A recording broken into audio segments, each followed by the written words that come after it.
Videos देखने के लिए सब्सक्राइब करें जनसत्ता.com, बेल आइकन दबाकर पाएं लेटेस्ट नोटिफिकेशन। भारत और चीन के बीच लद्दाख में चल रहा सीमा विवाद शांत होने का नाम नहीं ले रहा है। हर दिन यहाँ तनाव बढ़ता ही जा रहा है। हमारे साथी अखबार इंडियन एक्सप्रेस में छपी खबर के मुताबिक रूस के मास्को में 10 सितंबर को भारतीय और चीनी विदेश मंत्री की बैठक से पहले पैंगोंग त्सो के उत्तरी किनारे के नजदीक फिंगर एरिया पर दोनों सेनाओं के बीच फायरिंग की घटना हुई थी। इस दौरान दोनों सेनाओं के बीच 100 से 200 राउंड फायरिंग की गई थी। यह फायरिंग 7 सितंबर को हुई चुशुल सब सेक्टर की उस फायरिंग से भी भीषण थी जिसके बारे में दोनों देश की सेनाएं आधिकारिक रूप से अपना बयान जारी कर एक दूसरे पर आरोप लगा चुकी हैं। तो आइए जानते हैं इस रिपोर्ट में इंडियन एक्सप्रेस द्वारा किए जा रहे एलएसी पर खुलासे के बारे में। दरअसल मामले की जानकारी रखने वाले एक सरकारी अधिकारी के अनुसार यह घटना उस वक्त हुई जब दोनों सेनाएं फिंगर इलाके में ज्यादा कब्जा करने के लिए गश्त कर रही थी। अफसर ने बताया कि जिस जगह फिंगर 3 और फिंगर 4 का तल मिलता है वहां पर दोनों पक्षों से 100-200 राउंड फायर किए गए। बता दें कि अब तक इस घटना के बारे में न तो चीन और न ही भारत की तरफ से कोई खुलासा हुआ है, जबकि इससे पहले चुशुल सेक्टर में हुई फायरिंग की घटना पर दोनों देशों में तनातनी बनी हुई थी। इस वजह से एलएसी पर तनाव अब पहले से कहीं ज्यादा बढ़ गया है। इस बीच दोनों सेनाओं के बीच जल्द ही कोर कमांडर स्तर की बैठक होनी है। अफसर के मुताबिक तनाव का स्तर अब वैसा नहीं रहा है जैसा सितंबर के पहले हफ्ते में था, क्योंकि सितंबर में पैंगोंग त्सो के उत्तरी और दक्षिणी किनारों पर तेज हलचल थी और इसके बाद इस क्षेत्र में कई बार फायरिंग की घटना हो चुकी है।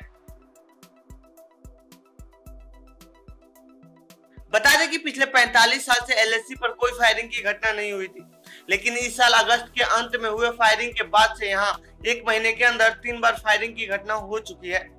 जहां चुशुल सेक्टर की फायरिंग के बारे में आधिकारिक बयान आए थे, वहीं इससे पहले अगस्त के अंत में मुखपरी में भी फायरिंग की एक घटना का खुलासा हुआ।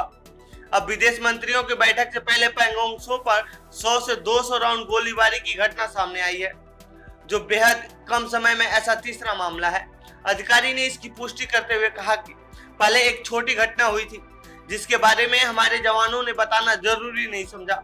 मुखपरी इलाके में हुई इस घटना में सिर्फ कुछ राउंड ही फायर हुए थे और एक दिन बाद हमें इसकी जानकारी मिली, लेकिन अब पैंगोंग त्सो के उत्तरी किनारे पर फिंगर 3 और फिंगर 4 को मिलाने वाले तल पर हवाई फायरिंग की घटना हुई है।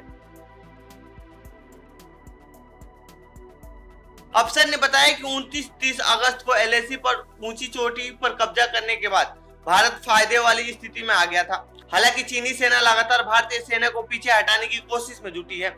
सितंबर की शुरुआत में भारतीय सेना पैंगोंग त्सो के उत्तरी किनारे पर अपनी पोजीशन बदल रही थी। चीनी सेना यहीं पर फिंगर 4 इलाके में मौजूद है।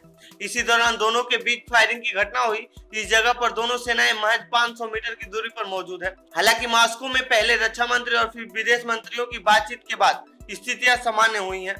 चीन के आक्रामक रवैये से कुछ कमी आई है, लेकिन वह अब भी फिंगर 4 पर ही मौजूद है। हालांकि इस बीच दोनों सेनाओं में तनाव कम करने के लिए चर्चा का स्तर ऊपर हुआ है। दोनों देशों में मिलिट्री कमांडर स्तर की बातचीत जारी रहेगी, लेकिन अभी तक इन बैठकों से कोई बड़ा निष्कर्ष नहीं निकला है।